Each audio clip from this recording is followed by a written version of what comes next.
ফিলিস্তিনের গাজা শহরকে মাটির সঙ্গে মিশিয়ে দেওয়া হলেও ঘুম ভাঙছে না মুসলিম বিশ্বের নেতাদের। দেশে দেশে সাধারণ মানুষ রাস্তায় নেমে বিক্ষোভ করলেও টু শব্দটিও করছে না মুসলিম বিশ্বের হর্তাকর্তারা। নিরীহ গাজাবাসীর কান্না ছুঁয়ে যাচ্ছে না তাদেরকে। এই অবস্থায় অলৌকিক সাহায্যের আশায় মৃত্যুর প্রহর গুনছে ফিলিস্তিনিরা। সৌদি আরব, কাতার, আরব আমিরাত সহ প্রভাবশালী রাষ্ট্রগুলোর নীরবতা বিশ্বের মানচিত্র থেকে উধাও করে দিচ্ছে প্রাচীনতম এই মুসলিম জনপদকে। তাই তথাকথিত নেতাদের কাছে আর কোনো আশা নয়, এবার গাজাবাসীর অপেক্ষা সৃষ্টিকর্তা প্রেরিত আবাবিল পাখির জন্য। বিশ্বের কোটি কোটি সাধারণ মানুষও একই প্রার্থনা করছেন।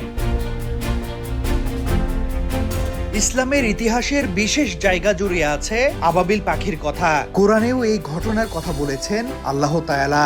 একবার কাবাঘর ধ্বংস করতে আসা বিশাল এক বাহিনীকে ছোট্ট পাখির ঝাঁকের মাধ্যমে ধ্বংস করে দিয়েছিলেন সৃষ্টিকর্তা। সেই ঘটনার মতো আবারও আল্লাহর পক্ষ থেকে কোনো ঘটনার মাধ্যমে ইসরায়েলকে ধ্বংস করে আল আকসাকে রক্ষা করা হবে বলে মনে করছেন ও দোয়া করছেন অনেকেই। ইসলামের আগমনের আগেও মানুষ মক্কায় গিয়ে কাবা তাওয়াফ করত। কাবার এমন সম্মান মেনে নিতে না পেরে অত্যাচারী শাসক আব্রাহা চেয়েছিলেন আল্লাহর ঘরকে গুড়িয়ে দিতে।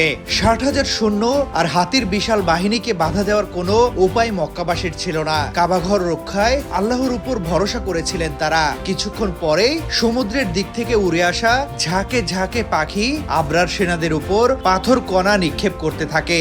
কাবার সঙ্গে মিশে যায় আব্রাহার বাহিনী। কোরআনের সূরা ফিলে এই ঘটনা এবং আবাবিল পাখির কথা বলা আছে। সেই ঘটনার প্রায় 1,500 বছর পর আবারও কঠিন বিপর্যয়ের মুখে মুসলমানরা। প্রিয় স্থান ফিলিস্তিনের অস্তিত্ব আজ বিপন্ন। দেশটি দখল করে বিস্ফোরার মতো গড়ে ওঠা ইসরায়েল ছড়ি ঘোরাচ্ছে সারা বিশ্বে। মাত্র 20,000 বর্গ মাইলের দেশটি দানবে পরিণত হয়েছে। ফিলিস্তিনের আশপাশের শক্তিশালী মুসলিম দেশগুলোর লাখ লাখ সেনা, যে পরিমাণ অস্ত্র আছে সেটাও ইসরায়েলকে উড়িয়ে দেওয়ার জন্য যথেষ্ট।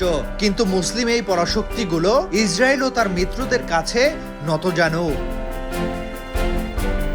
ডেস্ক রিপোর্ট, সময়ের আলো।